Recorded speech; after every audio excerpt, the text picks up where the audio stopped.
Hi guys, it's me, Mikay Skanak, 22 years old, 4-year CKD patient.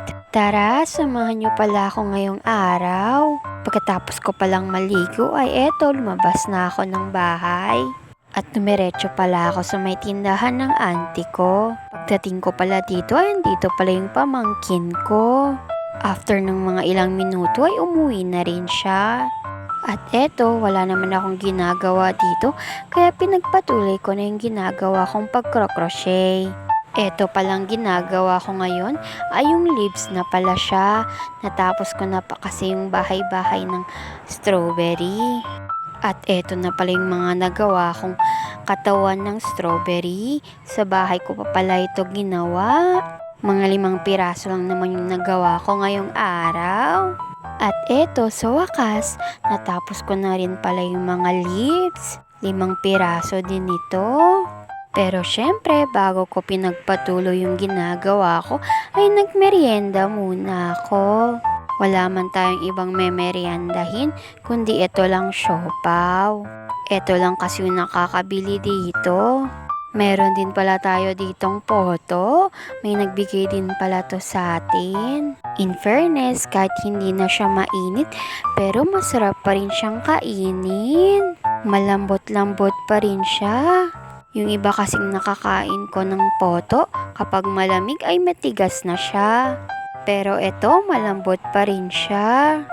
Pero syempre, hindi lang poto ang kinain natin. Kumain din tayo dito ng chichirya. Ito pala yung chichirya ko kahapon sa dialysis na hindi ko kinain.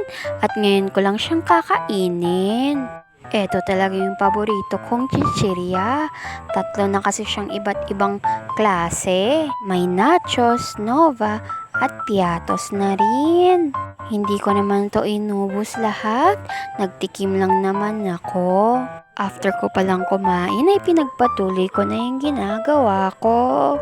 Hindi na siya mukhang strawberry, kundi blueberry na. Siguro dahil sa kulay na ginamit ko. Wala na kasi akong ibang kulay. Ito na lang yung meron. Kaya pwede na to, bumagay naman. At ayun, lumampas ang ilo. Kaya eto, magtatahi na naman ulit. Sobrang nahihirapan talaga ako pagdating sa tahi na. Pero kahit ganun, okay lang. Kasi sa bandang huli, makikita mo na talaga yung finished product na ginawa mo. Wala talaga akong masyadong ganap ngayong araw, kundi eto lang talaga. Baka gusto nyo mag-request dyan kung ano bang magandang keychain.